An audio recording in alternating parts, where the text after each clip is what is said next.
আপনি কি একজন কন্টেন্ট ক্রিয়েটর? তাহলে এই ভিডিওটি আপনার জন্য। এআই দিয়ে ভিডিও বানাতে পারবেন আমার মতো, তাও খুব সহজে।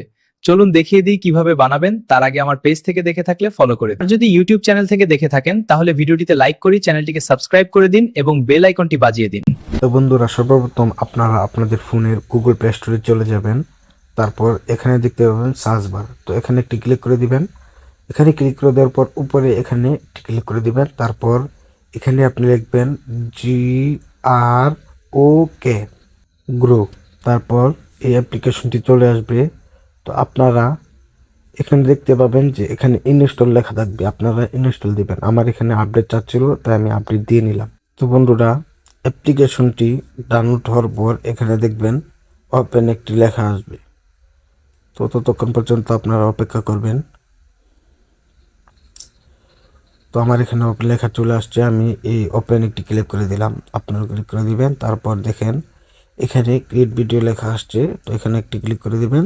তারপর দেখেন এখানে নিচে একটি ফটোর মতো আইকন দেখাচ্ছে, এখানে একটি ক্লিক করে দিবেন। তারপর এই ফটোর মধ্যে একটি ক্লিক করে দিবেন, আবার আমি দিয়ে নিলাম। তারপর দেখেন এখানে আপনাদের গ্যালারিটা শো করবে। তো আপনারা যে ফটোটা দিয়ে ভিডিও বানাতে চাচ্ছেন ওই ফটোটার মধ্যে ক্লিক করে দিবেন। আমি এই ফটোটার মধ্যে ক্লিক করে দিলাম।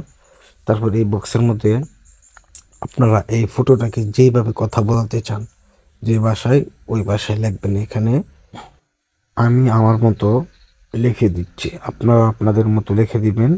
আরেকটি বিষয় মাথায় রাখবেন, এটা হলো যে আমরা যে লেখাটি লিখছি এই লেখার মধ্যে যে দাড়ি কমা এগুলা সঠিকভাবে সঠিক মাত্রায় বসাতে হবে।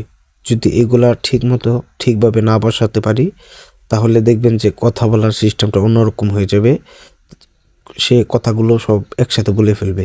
এই কারণে এই দাড়ি কমা এগুলা সঠিক জায়গায় সঠিকভাবে বসাতে হবে। ওকে, তারপর আপনারা দেখতে পাচ্ছেন এখানে একটি তীর আইকন, এটার মধ্যে একটি ক্লিক করে দিবেন। তো দেখতে পাচ্ছেন যে এটা 5% উপরের দিকে যাচ্ছে। তো 100% হওয়া পর্যন্ত আপনারা অপেক্ষা করবেন। তারপর দেখতে পাবেন যে কি সুন্দরভাবে কথা বলে। আমি পাহাড়ে এসেছি ঘুরতে, আর এখানের পরিবেশ অনেক মনোরম। আমি পাহাড়ে এসেছি ঘুরতে, আর এখানের পরিবেশ অনেক মনোরম।